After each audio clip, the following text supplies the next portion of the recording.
like when we watch media or if we're playing games or watching sports, these like external things that we're watching, there's a fluctuation of uh, emotions and energy that kind of happens while we do these things. Is that desensitizing us to feelings in a way? Because like I think of like just even a movie, say, there's a lot of music and stuff added to emphasize these feelings that wouldn't be in the natural world on top of that. And so now like our emotions or whatever get heightened to a even higher level than normal. Then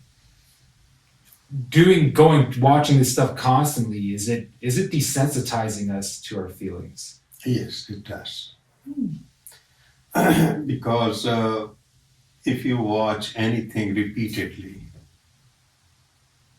will desensitize.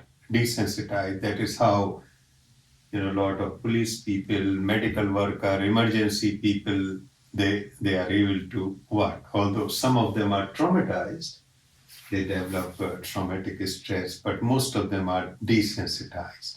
Mm-hmm. It's a fact of human life.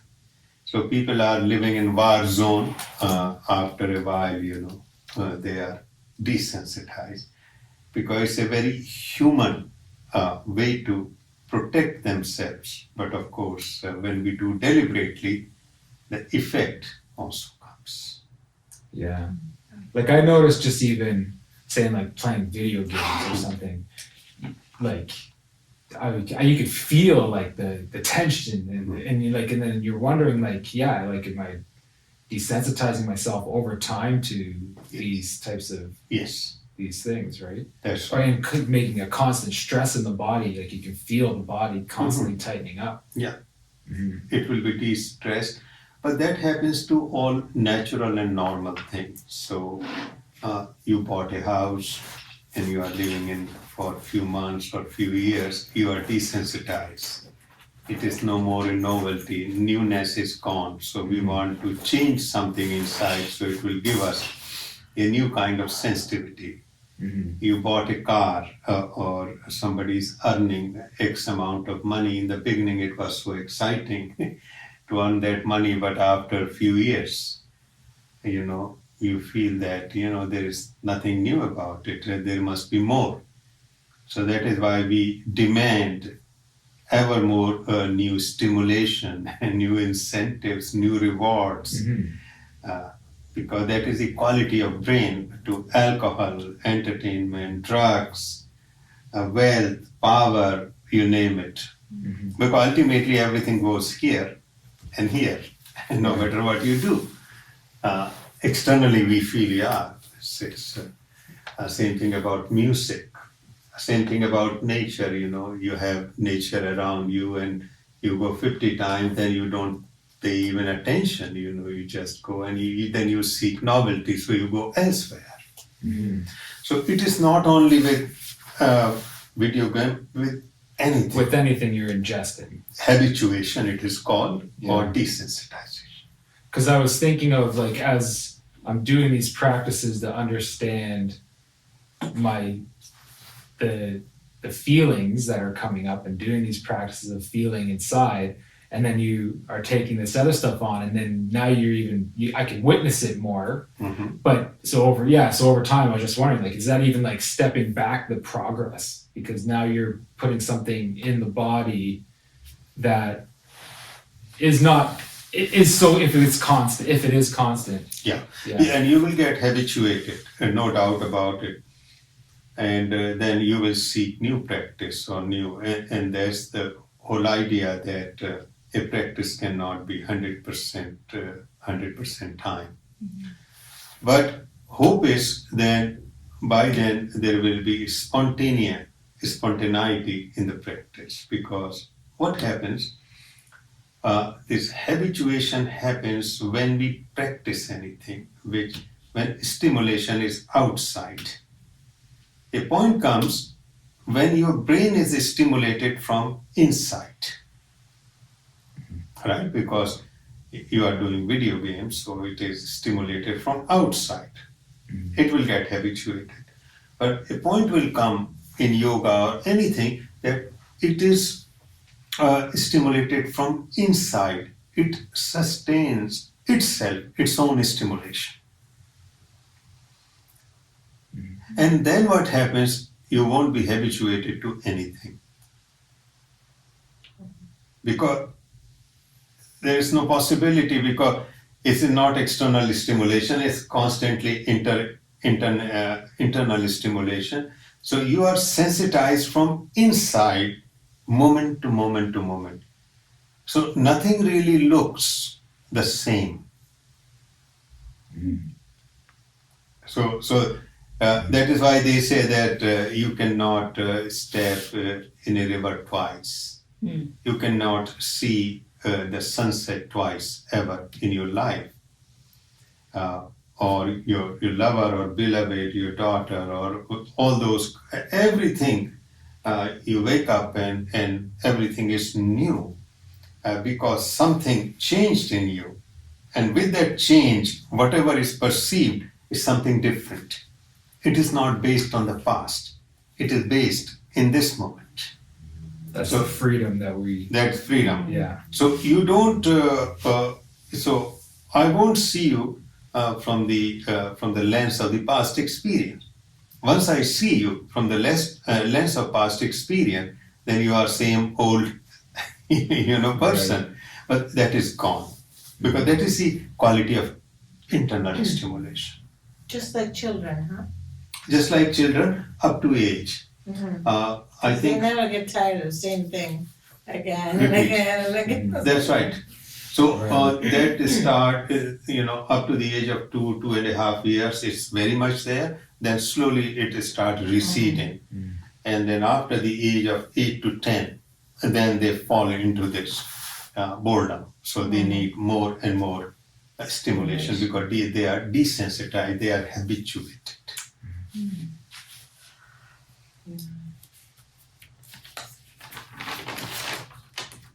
Is that like for human neocortex? Because animals don't get habituated. That's right. Yeah. That's right. Because the thing is that when you go below neocortex, the recent brain, which is primarily human, then there is a center part of the brain where the time moves moment to moment, and it is not connected, those moments. When those moments are connected, then it is a human experience, because moments are connected, so we are connected to all past moments and guessing all future moments. But in this central part, again, that was the research work of Demasio. So when we reach that state, we tend to live in the mammalian brain more than the neocortex. We go in and out. In and out, whatever is the demand, because we move actually all three brains. Yeah. So from eternity to moment to past and future. So everything is available depending on the demand of the world. So once you are relaxing, there is nothing to worry. You are in the moment to moment, or you are in eternity.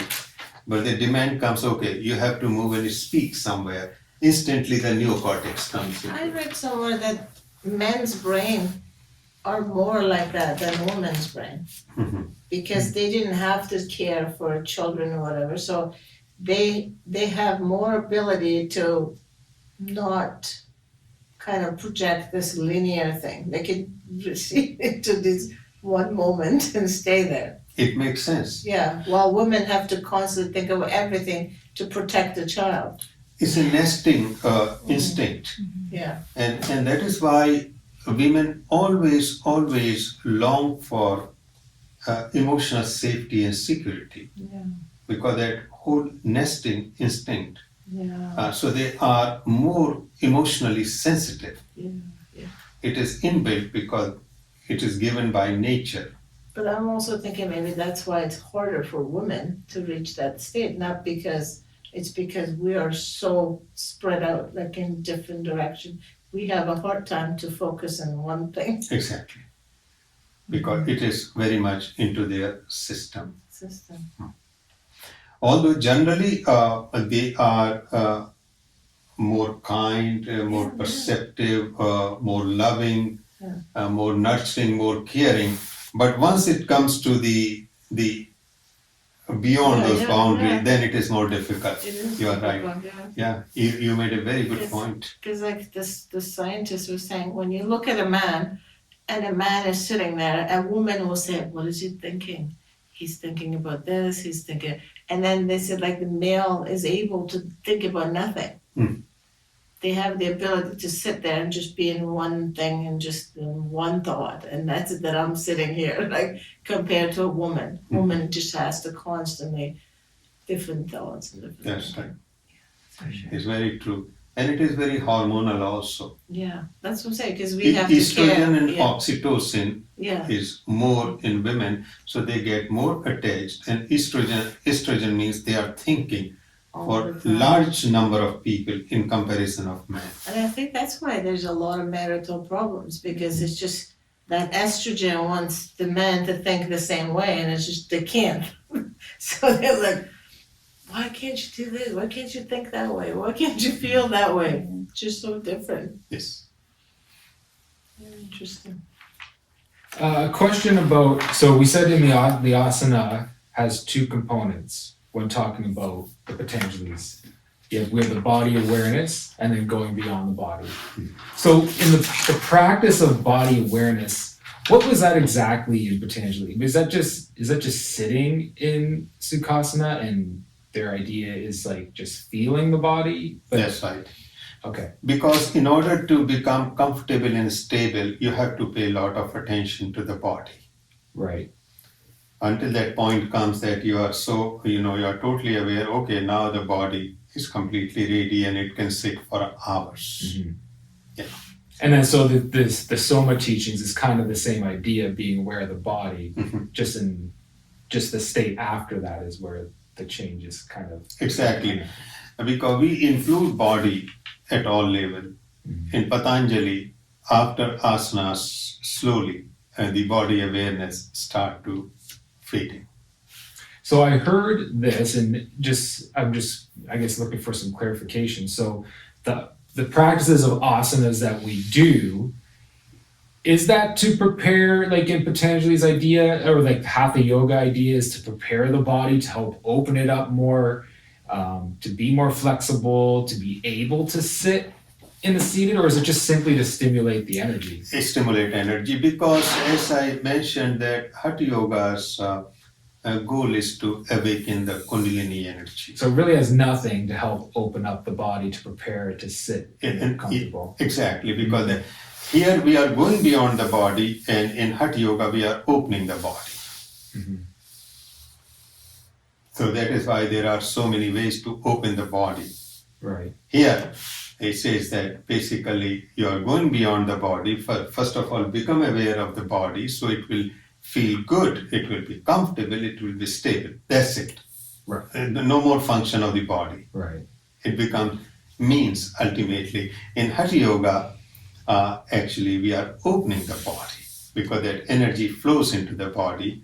Patanjali Yoga doesn't care whether you're feeling energy or not feeling energy, that is completely irrelevant. Yeah, so it doesn't matter if you can put your foot behind your head to be able to sit there. Exactly. So is it like you get to that stillness that you have no thoughts, basically? That's what he was saying? Patanjali? Yeah. Patanjali, no thought comes later because that comes, in various samadhis.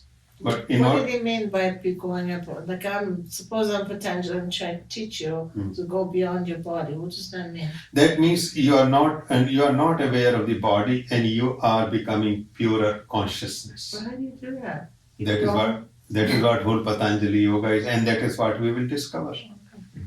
So the no thought gets me because I feel like there's always thought, because even if you're not aware of your body, you're aware of your consciousness. Mm-hmm.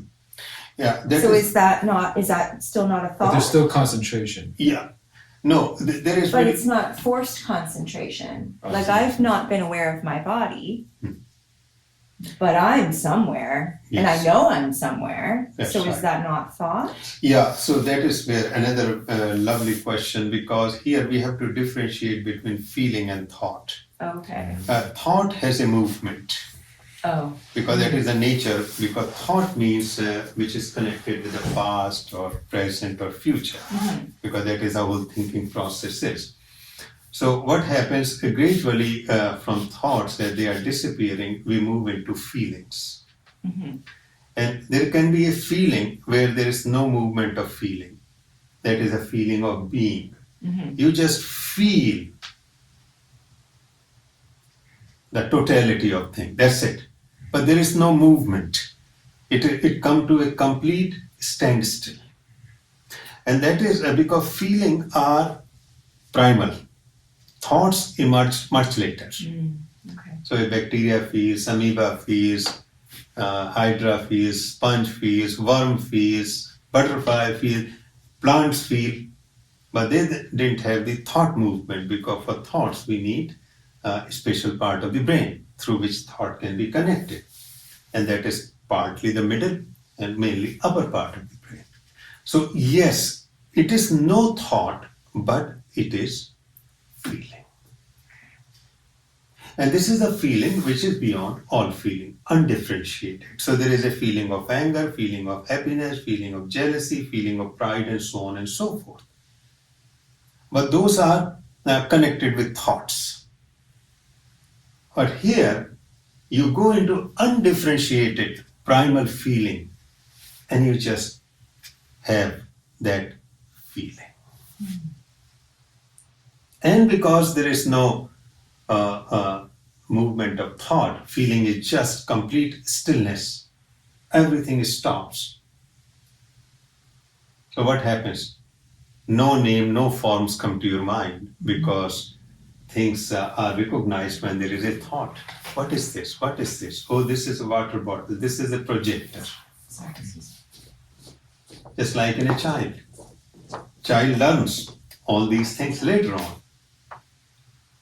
Right? So a child is growing, then we take a glass, repeat it 5 times glass. Although child has a feeling of something, Right. but no name. But thought gives it a name as the brain is developing.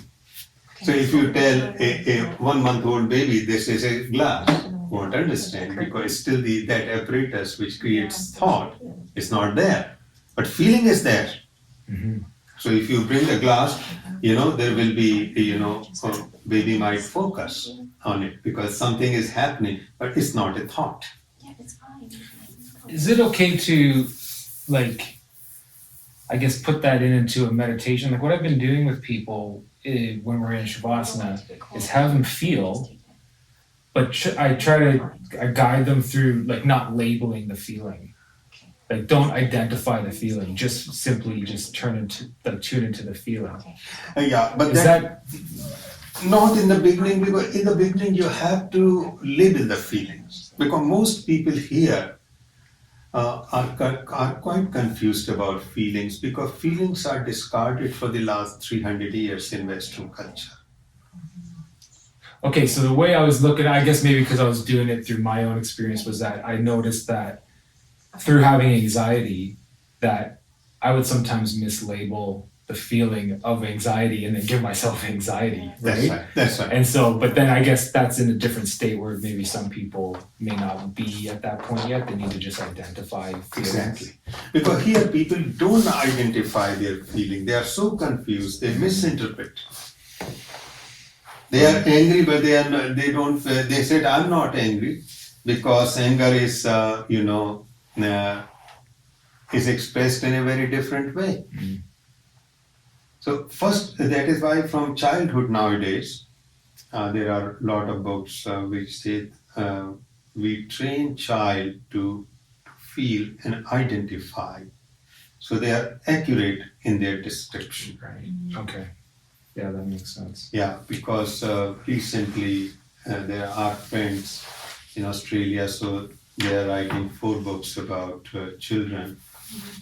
So we collaborated on that project, and the idea is the they are mainly about emotions. So first of all, we have to identify, give them ability to identify. Yeah. Otherwise, it will be a transmutation. They are feeling something and expressing something entirely different. Right. Because they That's don't why it has to be identified first. in the beginning. Yeah. And then I already did that with you a couple years back with the emotion class that Yeah. I was able to start identifying the emotions first. Yes. Right. And I wonder if that's why everything is labeled as anxiety, because no one actually knows what they're feeling. They're Exactly. just feeling something Yes. and they don't like it. Yeah. So, Yeah. makes sense. And it has to be taught from childhood. Yeah. Yeah. And also where they are feeling. So what they are feeling and where they are feeling in their body. Mm-hmm. The other thing that I thought was kind of interesting, so how Soma focuses on the energy part, and then say Patanjali focuses on the consciousness part. So when they go in Patanjali, when they go into the consciousness parts, for them to notice what level they're at, they have those cities, those powers, right? Is there a same thing that happens when you go into like the energy side? Is there Same? so you still have these checkpoints, I guess, that Oh, we yeah. will come to. Oh yeah. Are they the same or are they different experienced No, differently? I think they will be interpreted in different way, but basically what we call siddhis or abilities, they will appear. Do you feel that because when people talk about the Hatha Yoga way and experiencing these cities, that they seem like it's very important to have a teacher or a guru or someone to lead you through that so you don't go off track into the negative part of the cities. Do you feel like that's a necessity? Or No, it is not a necessity because in the beginning, of course, when you are learning, in the very beginning, a teacher, not a guru, Right. I feel, Mhm. except very few, but almost all cases you have to learn. Later on, you just experiment with it, and there is no need to have a guru because this whole idea of guru was in those times when there were gurukul, means schools run by gurus. So there was no problem. There were, I think, thousands and thousands of them, forest academies. So in those days it was okay. Nowadays it's impossible. And it is not necessary also. In the beginning, learning from a teacher is good. After that, you just go through it and eventually you will come out. In rare cases, people turn them into negative or extremely negative experience.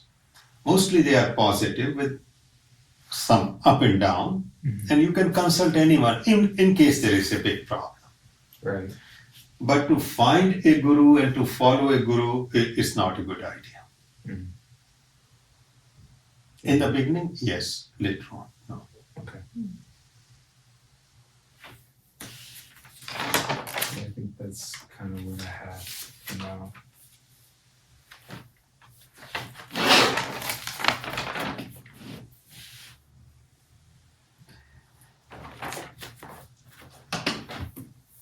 So I think we covered the asanas, and so today is the pranayama.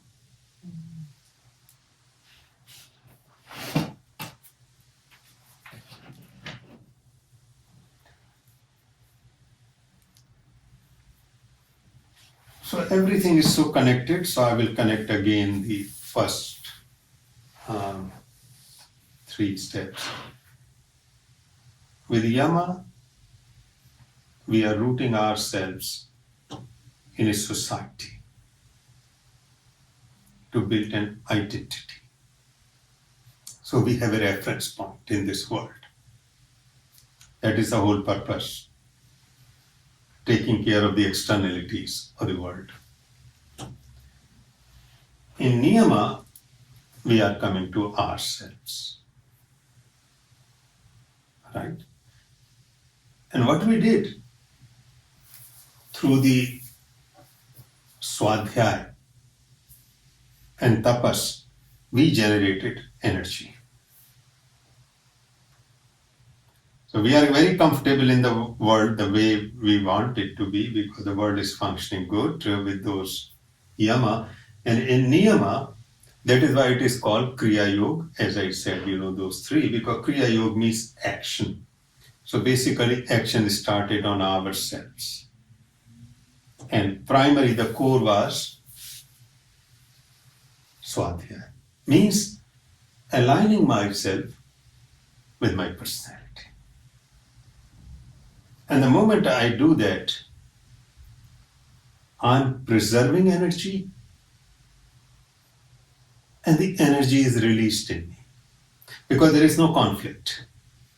I'm not fighting with myself. Energy is released. And that is what is called tapas. Tapas means generation of heat. In asanas, I want to make sure that energy is stabilized. Because I'm taking a posture which is comfortable, which is stable, energy is flowing. So by bringing that stillness to the body, I'm giving energy also stability. Because the movement of the energy is very chaotic. So it makes sense. In Hatha Yoga, we don't do that. We want to, activate it more and more by doing different asanas. Here, no. So in Patanjali, you just make it still, Stable. but it's still flowing energy. It is flowing But it's in a very orderly way. in an order and in a very balanced way. You're tuning it. Too. Because you are becoming aware of it. And in pranayama, you are regulating this energy further. Because pranayama doesn't mean energy generation. Prana means energy and ayam means regulation of the energy. Most people. Oh, Yeah. So in this stability, now you realized that this energy is flowing and body is active. Now either you want to increase it or decrease it. You want to regulate it to a point where its flow become more harmonious, further harmonious, and there is an order. So even flow of the energy. So pranayama, if you really look into the literal meaning, and most people actually misinterpret it, ayam means to regulate. So it is not about breath. It's not about anything else. You can do anything, but idea is to regulate it according to your body, according to your temperament. So if you feel there is a little less, then you do certain breathing exercise which will bring it up. If it is very high, then you do a breathing exercise where it will calm down. So for example, Bhastrika Pranayama, which is bellow breathing, it will give you a blast of energy. Or Kapal Bhati, it will give you a blast of energy. Meanwhile, other types of breathing, they will calm it down. Like Anuloma Viloma would Will balance Calm it it. down. It will calm it. All other breathing except these two. yeah, okay, that makes sense. Yeah.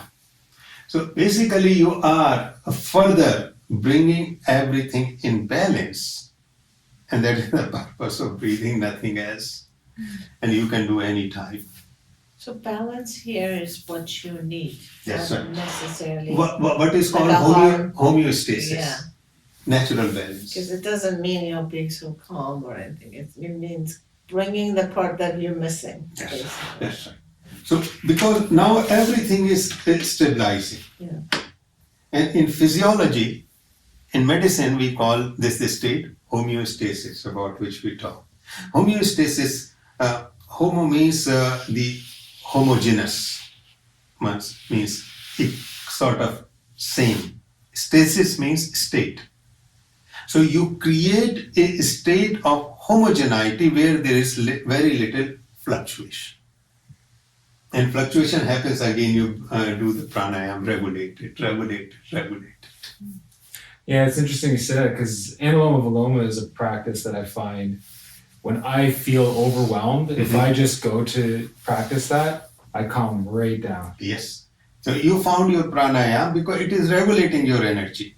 That is the function of that. Energy is already there.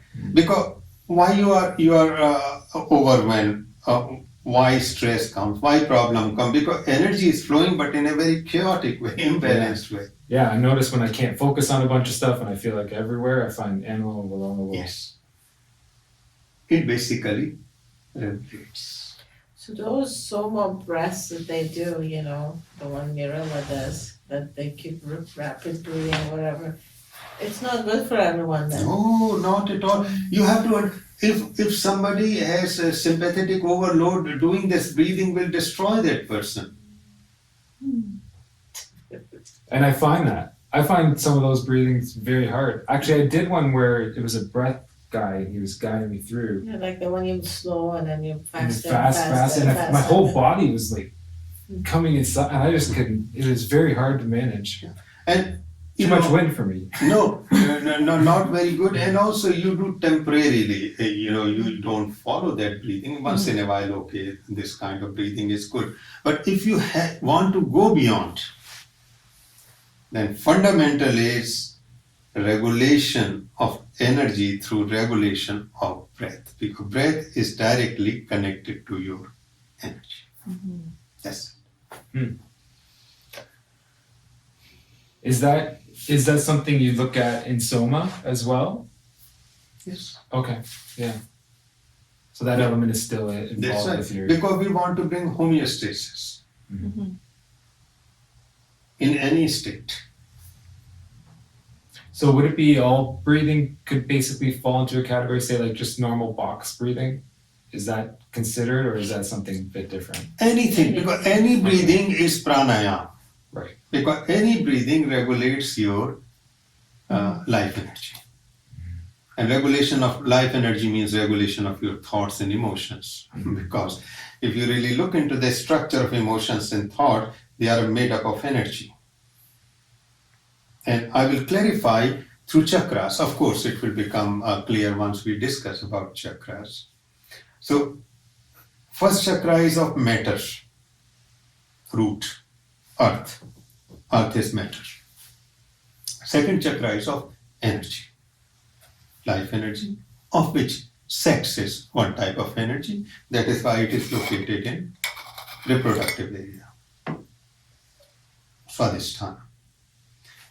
Now, once you go up, this energy at third chakra is changing into emotions. All your emotions are made up of energy. Right? Any emotion.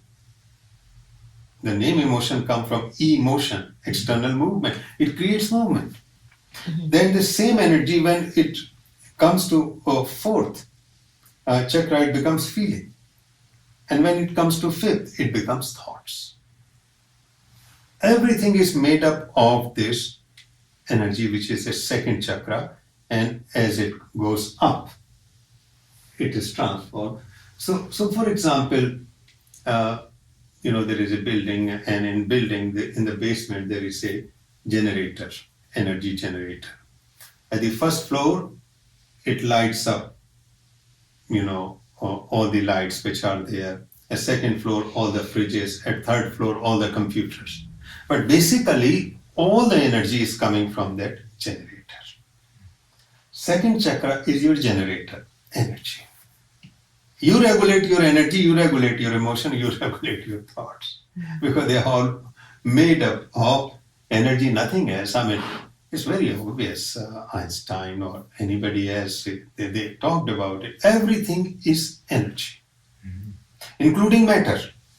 So even first chakra is matter, but actually it is condensed energy.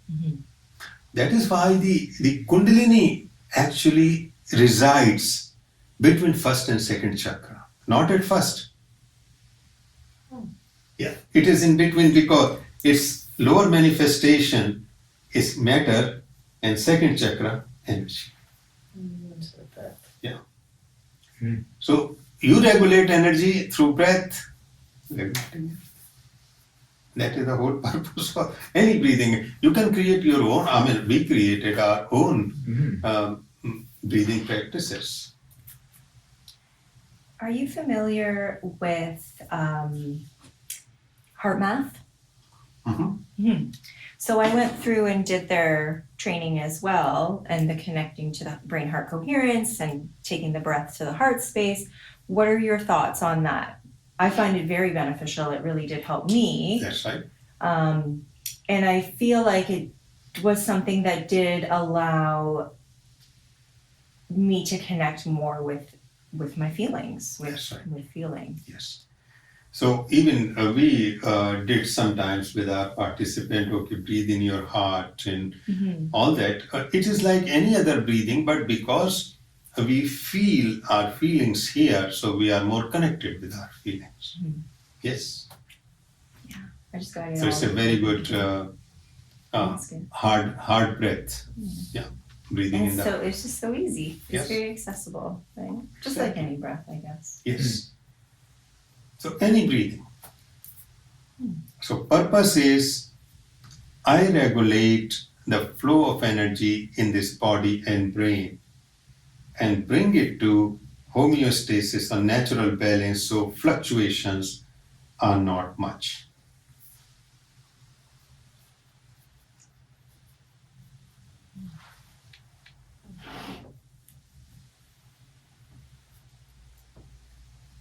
So are children pretty much in homeostasis most of the time, younger ones? Yes.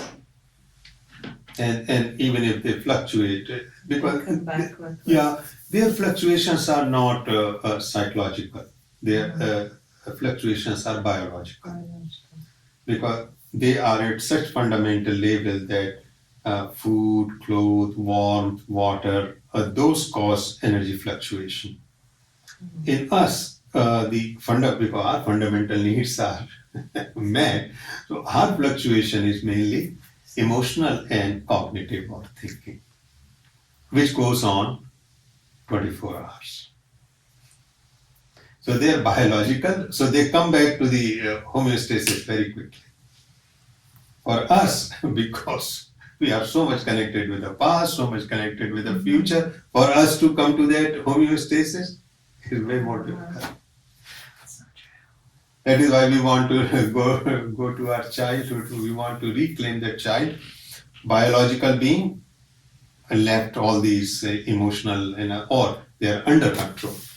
Do you think in the future they will have vagus nerve stimulator to bring us to that homeostasis? Like it's just They will try some to, sort of device yes, but without us doing it? that's right. But problem is it will have side effects. Why? The reason being that when anybody thinks, and particularly science, that they can deal with human life by dealing with one organ or one system or one nerve. Yeah, you're right. We are the part of the whole. It will help therapeutically. Yeah, but it won't be transformed. So then, I mean, could we not just do it then with our voice and chanting? Put ourselves in a homeostasis state.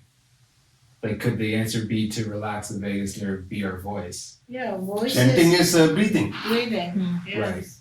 Once you really chant, you are breathing quite deeply. Chanting is a very nice way to take people in deep breathing who cannot breathe directly. See, I find what happens when I chant, and it happens again, I get to a point where I don't want to breathe. And I notice so much more vibration. Like I feel like the only vibration that's coming to me is that it feels like it's a brainwave vibration that I'm sensing into. Because there's no vibration, there's just this sound I hear within, and That's it's right. just this wave. That's right. But it's only when I don't breathe at all. Yes. Mm. And that happens during chanting that you sometimes people think you forgot to breathe. But actually, this is a very natural pause, and that is where another aspect of pranayama which people don't pay attention. Pause. Pardon? The pause. Pause. The holding. Idea of pranayama in itself is not inhalation or exhalation. It is the pause. Mm-hmm. So there are three components of pranayama. One is called purak, inhalation, rechak, exhalation, kumbhak, pause. Mm-hmm. What was the second one? Rechak, R-E-C-H-A-K. Kumbhak.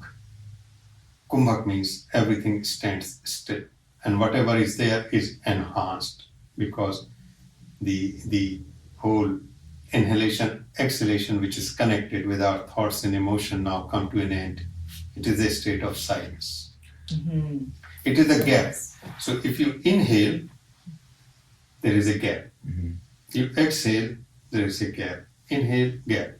So what is happening? You are falling into these two gaps. Silence. That's in the 112 meditations. Pardon? That's in one of the 112 meditations. Yeah, it The is. pauses in between the breath, you recognize the pauses in between. Exactly. And the whole idea of Buddha focusing on breath was not about inhalation, exhalation. He knew that if you practice it enough, one day you will slip into this. Pauses in between. Yeah. Tricky. Is it like the prefrontal lobe stops and that's why? Yes. Yeah. Yeah, because I think it was in the 112 meditation where they say exhale completely and then hold it, and then you'll notice that the mind stops and Yes. the mind just follows the breath. That's right. Because 112 meditation cover all possible meditation ever done. Mm-hmm. It is from Vigyan Bhairav Tantra, which was the part of Kashmiri Shaivism. Right. There was a whole branch, very ancient. Yeah, I started getting into a little bit of it, just exploring the idea of it. Yeah, if you are interested, the most fascinating exploration of those 112 is given in Osho's book. Yes, I have that. It's Yes. like this big. More, It's like that is the one. yeah. There's another guy in India, Mark. He's a Polish guy, Mark some I forget, but he's been teaching it really. I guess he does Abhinaganuta. He's like from Abhinaganutas kind of. Who's the other guy? Swami Satyanand Saraswati was another one who wrote a commentary on this Vigyan Bhairav Tantra. Okay, the guy I'm thinking of is Luke. Laksh. No, I forget. I'll find. Anyways, yeah, I guess Mark comes from that guy. Mark does online satsangs and he teaches. He goes through each meditation. I guess it's interesting.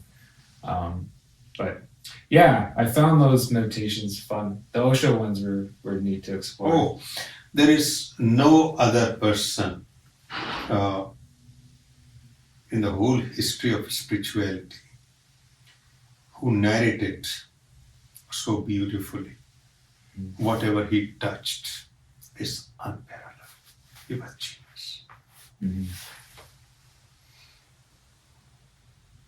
Yeah, I found the pauses were really, that meditation was Yes. very effective. It reminds me of, I kind of say it in class sometimes, but I heard a musician say, you never go up to a piano and hit all the keys at the same time. It says it's the pauses in between the notes that create the melody. Exactly. And there's so much truth to that. Yes. Mhm. The music always comes defined by the gap between two notes. Yeah. So in Western classical music, this gap is filled by 7 or 8 subnotes. Hmm.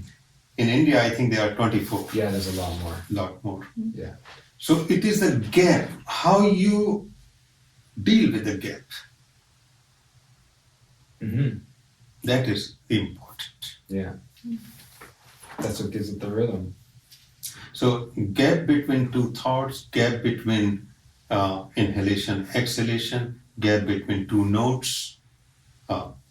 That is the key. Ultimately, that is where you want to go. What do you mean by how to deal with the gap? Deal with the gap means that if you ignore it, Oh, okay. because so many people are so Okay, focused, okay. and they miss the whole point. They can never be great musician or anything like it. All great musicians, they know about the gap. Even in painting, I think the places, the negative spaces. Like That's right. That is what create pain. Or you want to stop an accident. You are driving your car. Where you focus? On car, other car, or the gap? the gap. If you're focusing on car, whoop, dead. Yeah. You know, car is there now. Where is the gap? I want to find a gap because that will save my life. Yeah.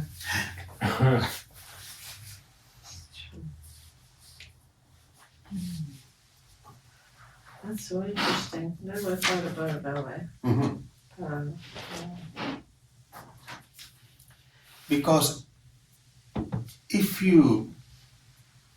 anybody understood these four, yam, niyam, asana, pranayama, rest of the journey is like easy. People think rest of the journey is so difficult, so they don't go beyond prana. They have completely misunderstood. So what about those people who say, oh, you just breathe and you don't have to eat? Like the energy comes from No. it's nonsense. I mean, to me, it's hard to believe because there were great sages, the best one, and they all they had a small amount of food because their body's homeostasis is very still and it's not wasting energy. So the amount of food became less. But living without food, you can live for a month or so. People do fast. Indian Prime Minister Modi, he's fasting for 11 days. And no problem. He traveled to United States and other countries for 7 days fast. He never had anything except water because he's not ordinary prime minister. He's a yogi prime minister. He's tuned his body so he can do that. But without, no, I really doubt. So when people say you inhale, that energy comes in you. So the origin of that energy is through breath? Because baby born, the first breath, inhalation. Mhm. And then No. last breath you die, exhalation. How does that fall? That falls basically, breath is the medium. Okay. Breath is the medium to bring energy, what is called prana, which is subtle. Food is the medium. Eyes are the medium of energy. Ears are the medium. All these. So when somebody touch you with love, what will happen? You will energize. Somebody touch you with hatred or bringing negative, your energy will be drained. You are eating food, you are bringing energy. You are listening to the music, you are energized, and sometimes all energy is drained. You are looking at a beautiful scene, you are energized. But I can live without those and Yeah. still live. But breath is like don't breathe, I die right Yeah, away. because breath is so vital and so fundamental. But still medium. Yes. Spirit is medium, nothing else but medium. It's not spirit, life, and No. I mean, people sometimes, that is why they say breath is a spirit. respiration. Respiration, that is why ruhu or soul was supposed to be the breath. Yeah. Because this breath contains that vital energy. And that is why it can regulate energy in the body and the brain. So you alter your breath because half of it is voluntary, half of it is involuntary. You regulate the energy in your body because it contains that.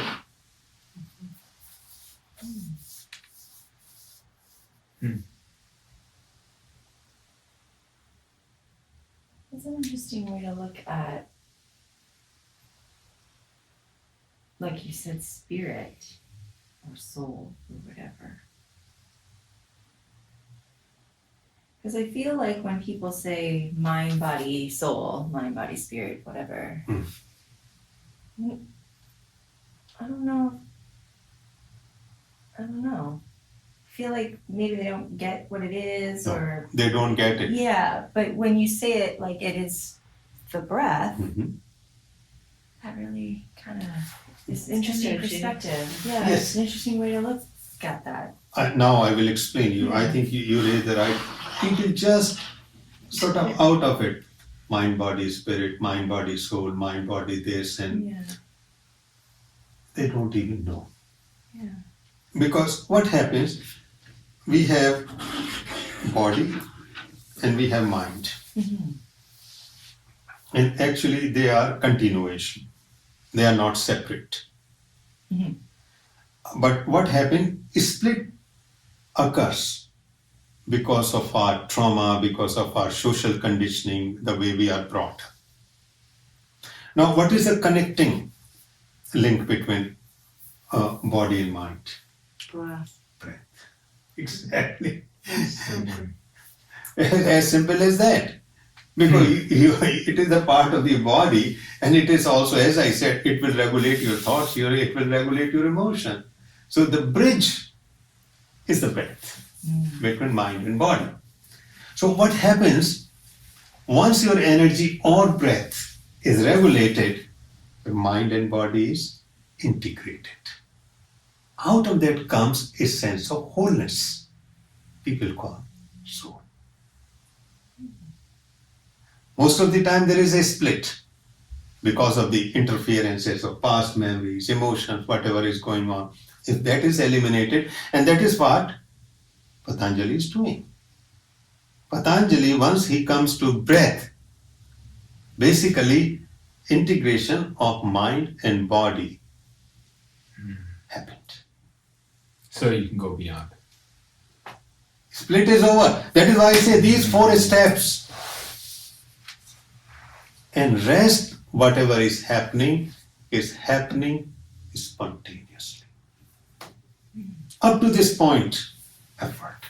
And these are the 4 steps which are not understood in yoga. So, what you call soul. Soul means when everything is working as an organic unit. Everything is in that flow. Mm.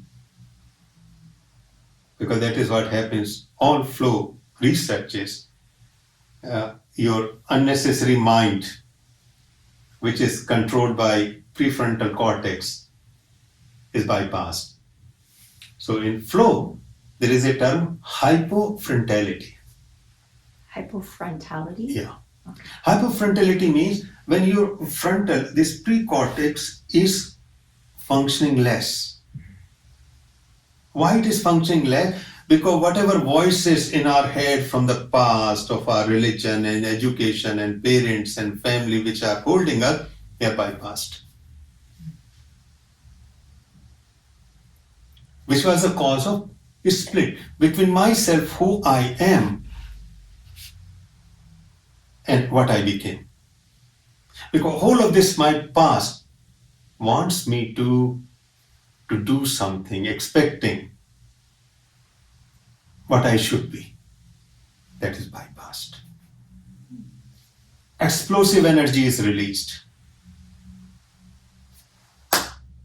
Mind and body are united.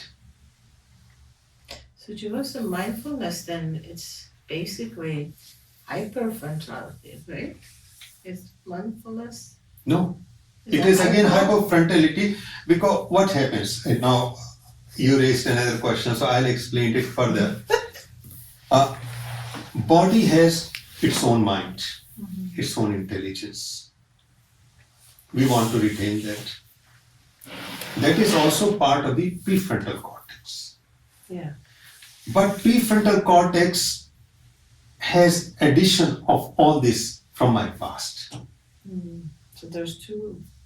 Okay. Hypofrontality is that part is gone. It's my original. Yeah, because I was gonna say, I thought like you connect to your prefrontal lobe. Yes. But it's a different part. It's a different part Oh. because what happened, the prefrontal cortex, my whole baggage is added to it. Oh. Now that baggage is bypassed. I thought always that past comes from somewhere else. It's stored somewhere else. That one is here too. Yes, because prefrontal, like DMN. DMN, what are the structure of DMN? One of the structure is prefrontal cortex. So if you go into DMN, what structures are involved? Yeah. Prefrontal cortex plays a role. So that is what happened, this thinking. A body has its own mind, its own intelligence. And that intelligence, of course, increased in human beings in comparison of primitive animals. Even in primitive animals, the body has mind, so it could go and fetch the food, and beaver makes the dam, and these birds, they dance to attract male or female, all that drama which we do also when we court. Same thing happens in animals. But in us, because of the disruption and conditioning, social and cultural conditioning.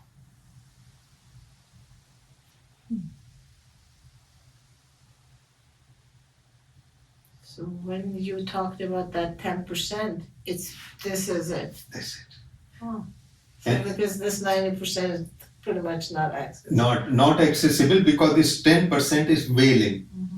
Once that 10% is taken away, Yeah. is there. And this is very clearly shown, so many papers in flow studies. The DMN is deactivated. There is a hypofrontality. So you are left with your own authentic energy, body's intelligence. Okay. So Which that's will what mindfulness is. It's just you tap into that. That's right.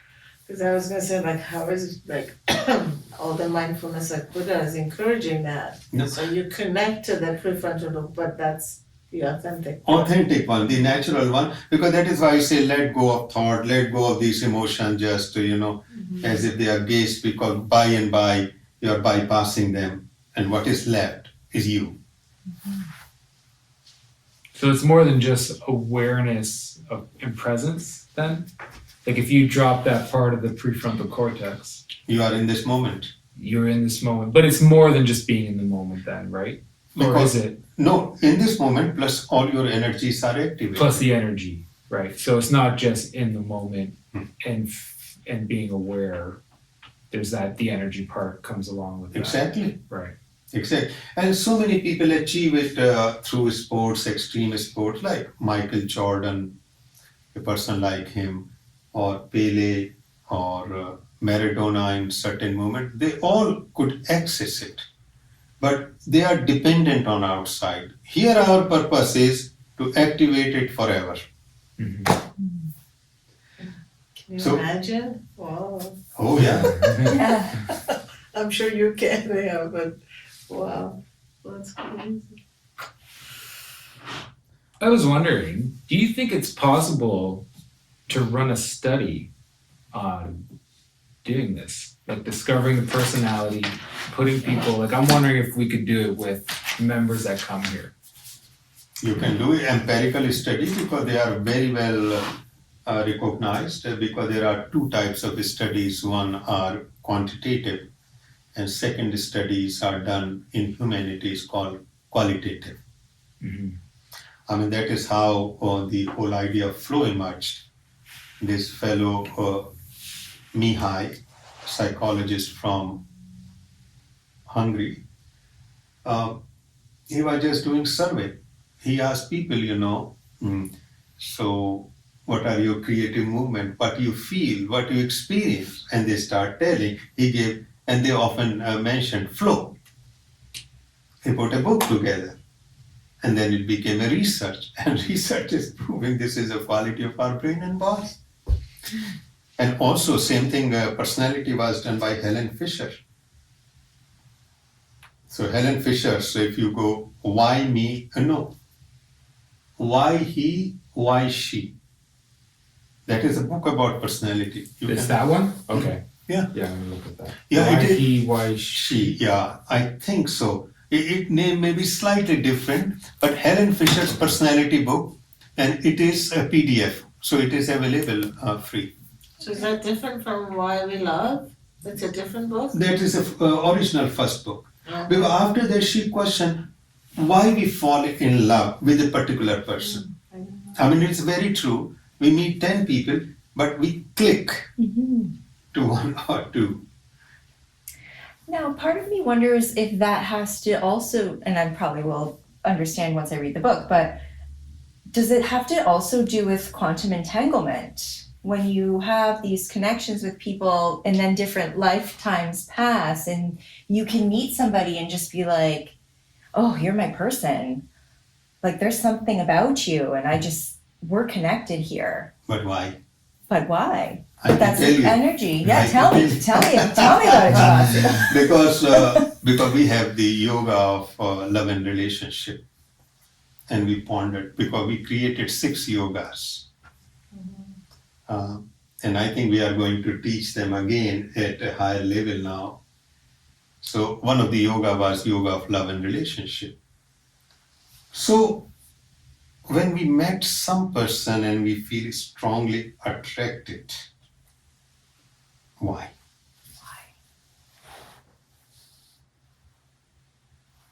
So I will just say I. So I saw someone and I fell in love. I as a person is an unfulfilled person. All of us are. Right? If we become fulfilled, then no problem. We became already yogi. I'm unfulfilled. I'm thirsty of more life. Now, if a person comes and feeling is that this person could be an instrument of my fulfillment or life for which I am thirsty could come through this person. That is the sole reason. Because all of us are half, 2/3, 70%. We are not 100%.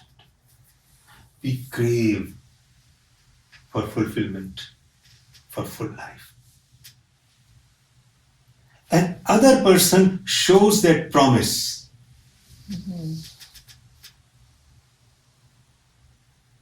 Again, this is all about life energy.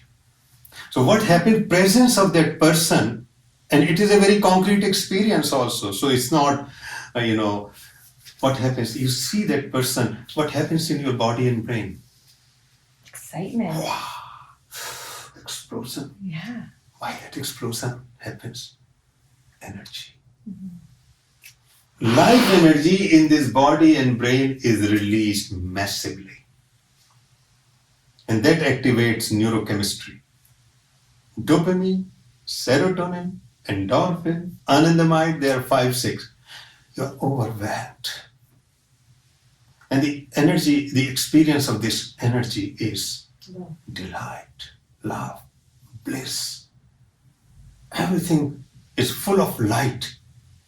That light is because this energy which was there is unblocked. That tells you this is the one who will mobilize your energy and you will be fulfilled. That is how, two people come together. So, you didn't fall in other person because of that person. Motive is absolutely selfish. You have to be very clear. I mean, I was talking to my wife multiple times when I discovered what was the whole process, because it was love at first sight. Absolutely overwhelming. Because in her, I saw that. And she also saw in me that coming together, our lives will be fulfilled. So other person is merely a catalyst. And you feel in your body and brain so clearly. That's interesting. So true. And I feel like it's not just love with a partner. It can be that with friends or people that you share interests with. Exactly. Like, you're in a group of people, but you're drawn to one over the other. Exactly. It's just... But it will be full fulfilling your life, because you want to make your life complete, because all of us are thirsty for life, all of us are unfulfilled, and that is why we are moving in the world doing a million things. But also you can get addicted to this feeling, but the other person can't provide it anymore. Exactly. Right. Because that is so true. the whole idea of love is not that you fell in love and you got married. That is only the beginning. If you don't proceed further, then it is going to fall apart. So what you have to do, you become aware, and very few people can become aware. At 23, 25, 26, who can be aware? Exactly. Or later on you become aware that, listen, other person was there, but something happened to me in my body, in my brain. So this is unblocking my energy. Now, can I start unblocking it without the help of the other person? That becomes awareness. That becomes path of yoga, yoga of love. And what happens without the help of the other person, you start this energy more and more unblocked. And once you come to a point where this energy is staying more or less same, at higher level, you will stay forever in love with the other person. Because now the love is generated from here. What was love? It was unblocking that energy, which happened first of all through the catalyst of other, but now you took over. And that is where soulmate comes. Soulmate means you discover your whole being. Then your love cannot be stale. But what happens? Our brain will get habituated to this energy, right? Which is coming, you are the catalyst, so you are stimulating in the beginning, 1 year of marriage, 2 years of marriage, 6 years of marriage. Eventually, it will diminish. Then what we do? We demand from the other person. Because we think love was coming from other person. They say, I don't experience the same passion. What happened? What we should do? So, pardon? All kinds of devices. That's right. So because our brain and body habituated, no more that energy release, no more a flow of the neurotransmitters. So we start looking elsewhere. Relationships fall apart. Or even if they don't fall apart, they become stale. Matter of convenience. Carrying it on. Because of the children, because of economic reasons.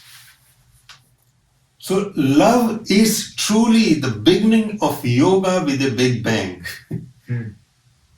But because most people focus on other and not focusing on themselves, they miss it. All love is self-love, without exception.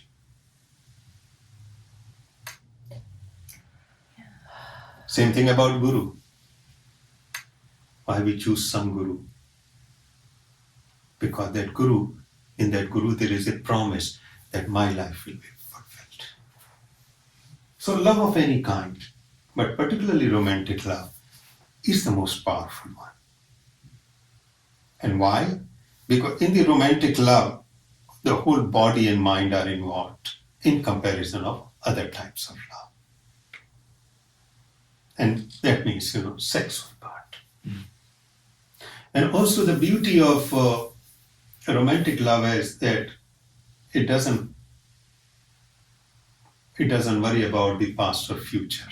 You are in love, past and future. We love our children also. But the love of children is a very big responsibility. Whole future we are thinking of. That is why it cannot bring that transformation. Because our past and future are both present. Although we love our children like anything, but still that remains intact because we worry I have to do something. I have to have a home. I have to have peaceful home. I have to have sufficient money. I have to have care. In this, two people, their time collapses. It does. It does. That is why it is so transformative. And Sufism, they were very clear. They call it Ishq Mazazi. And you move to Ishq Hakiki, the real love, means self-love. And self-love doesn't mean selfishness. It means fulfilling. You come to the Samadhi. Love, romantic love is a Samadhi experience. But very quickly, within months, within years, it sort of goes down. Because we demand from the other person. Same mistakes partner was making in first year of life. Who cares? In second year, we are noticing more problem. And then small things bother us. Why you put this thing here? Why you put this thing here? It's so true.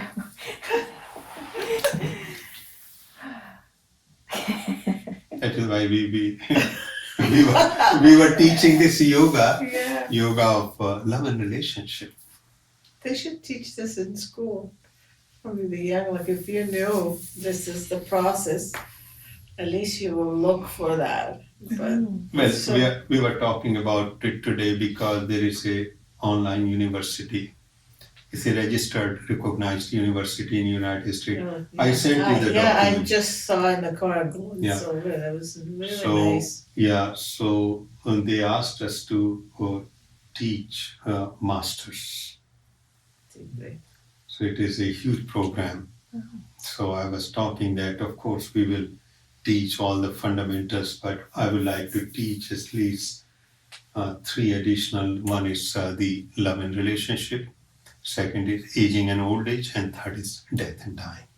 These will be elective courses. That's great. Congratulations. That's exciting. Yeah, I mean, it is just the beginning.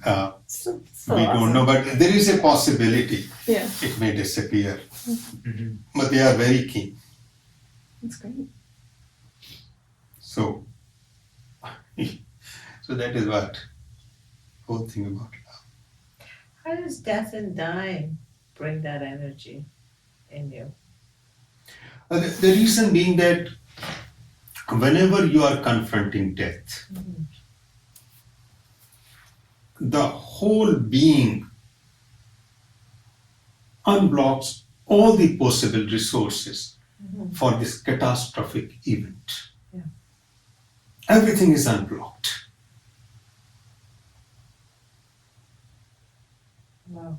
And it is not chaotic. No. Because a lot of people- I never thought it's unblocking. Yeah, total unblocked. Wow. Just so you can survive. It's not only survive, you are in that glow. It is enlightenment. And that was showed first time in rats, in their brain waves, gamma waves, and now in humans.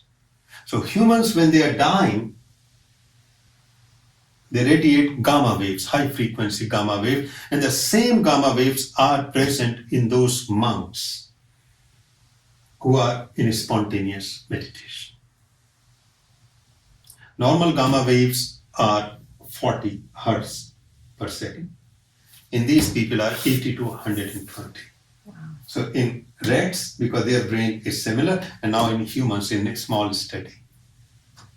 Because what happens, death comes and it shatters your mind, it shatters your ego. In those moments, ego disappears. All your past and future disappears. Because the moment is so intense, so catastrophic. But you can also watch the death just like love does the same thing to you. Same thing can happen to you because you face the death. Not Yes. your own death, but someone you love Mhm. can also wipe away all of your ego kind of. If you are sensitive enough, Yeah. yes, it can do. In those moments, you will have a glimpse.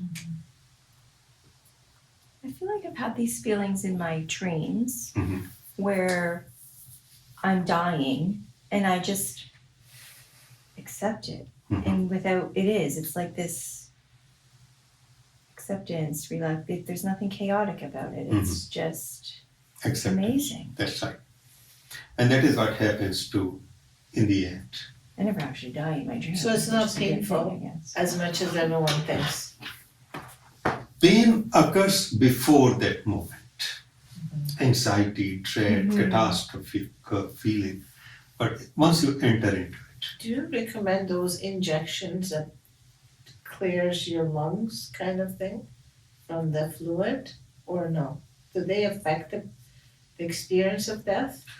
thing is that people who are dying in agony and extreme anxiety, I feel psychedelics will help them a lot. Interesting. Or would that clear, like I know people have a hard time No. breathing at the end. No, I don't think it's a good idea. I mean, because it will fill up again, because the whole system basically is failing. So it will become quite brutal actually if you are trying the tubes and other things. A psychedelic.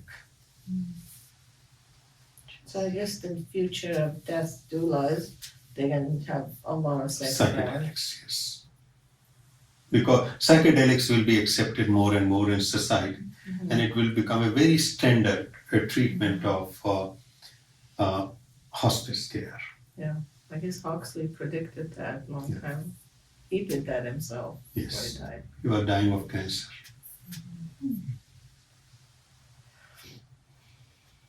Is it So- time, Mira? Is it then 5 to 6. that people fear death? So for me, I don't fear death.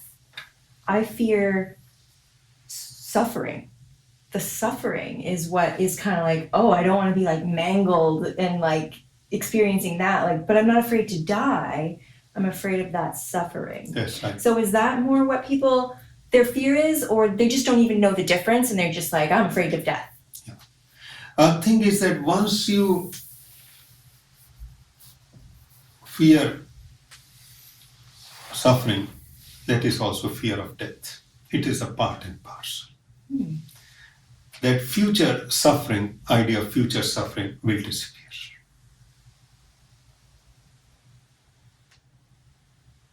They cannot be separated. It is our mind is projecting in the future, which we don't know. And that is a part of fear of death. I think most people are not afraid of dying physically, they're more afraid of How? the identity or ego disappear. You as a, like, what would happen to your kids? What would happen to, like, whatever. It's more of those problems I think people are so afraid of than the actual Right. physical death. Like, it's just you don't want to disappear. Right. Completely, Okay. it is absolute complete cessation Yeah. which people are escaping. If somebody says you will be reborn, guaranteed, fear will disappear. Because you will be reborn and there will be agony and somebody will give me injection, but I'll be reborn, so no problem. But complete cessation of my identity and other people who are connected with that identity Right. is actually the essence of it. Is not biological death. It is the death of I. I as consciousness. Okay. The eyes, everything. That is why people create so many mechanisms to leave their legacy, pyramids, palaces, Children. bank balance. Children is the primary example. So all those why we want to leave, because something of me will remain. I want to. My name in the Hall of Fame, somewhere on the stone. Yeah, that tree you have to make, the bench Yes. you have to make, the hospital. Exactly, because these are continuation of I. Isn't that interesting? I never thought about it like that before. If you want to read about it, the most beautiful book I ever read was Meaning. The one lost meaning, something? No. Denial of Death. Oh, denial. I was thinking about his first book. Ernest, Death of Meaning. Yeah. Denial. Birth and Death of Meaning. Okay, that's his first book. Denial of Death by Ernest Baker, and he won Pulitzer Prize for it. way back in 1970. He's completely forgotten now. And he taught cultural anthropology in Simon Fraser, British Columbia. Marvelous book, masterpiece. Who was Ken Keyes? Was he a psychologist too? Who? Ken Keyes? I think he did a lot of that kind of work too. But this is Mhm. it's a bit gloomy because he only talks about half of the story. That is a problem. Mm. Other half of the story is taught by Patanjali. So a lot of people who wrote in the West, they only knew half of the story. Right. So just say, okay, yeah, this is true what he's saying. But here comes the beautiful part. What's going on then in the brain of individuals like the thrill seekers? The thrill seekers, like they almost have no fear of death. Is there a different thing wired then with them? Thrill seeker want to escape the death and to live full life. What fear of death does? So let's do the last question. Fear of death motivate us, pushes us to find security, safety. Right? I want to have a lot of money. I want to have all medical facilities. I'm not going to take risk. So that safety and security, that protection becomes our prison. Mm-hmm. We keep on building up. Once you develop safety, it is not only safety and protection from death, it also prevents us from living a full life. They did a study with an elephant. Have you heard of that? Put a chain on the elephant's leg in the prison, like a cage. And then every time he was pulling, like basically he can't get out. But then they disconnect the chain, but he's so used to this cage, even though the chain was disconnected because he felt it around his ankle, he wouldn't leave the cage. That is how most of the people are locked. So by escaping from fear of death, protecting that, they stop living their full life. What a thrill seeker does, extreme sports and all those, they try to shatter that. I feel like that's what we try to do. What, when we just Yeah, do whatever we do 'Cause, with our life? well, like we this, yeah. I feel like I was in that repetitive. I mean, I was working for Enbridge, and I was like, I was still not happy. I felt like I was still searching, but I was going through the same wheel, and then we just dropped it all, sold everything, and then traveled, and it was more of like, I think we were looking for that break, something to break the chain or something. Exactly. So So I was like, I had all that, I did it all, and I still was not happy. No. So if you ask thrill seekers what they experience, they won't have any fear of death. They broke the chain temporarily, and in those moments they are living fully. Yeah. And then, like you said, you get addicted to it. And You so get then addicted they to keep it. doing it, right? But yoga says without doing all those and without addicting to anything, you come to the same point. Yeah. Because ultimately this is a single machinery of body and brain which you are changing. Nothing else. So okay, you can seek thrills, you can do all kinds of things, but there is another way. And the yoga way will sustain it. And those are you're still going to have to continue to do that. Continue to do that, it will be Because it's partial, external. it will be damaging, it will be all kinds of problem. But a thing like spirituality or yoga or tantra or whatever it will give you the same, but you will be connected with the whole world with love and compassion.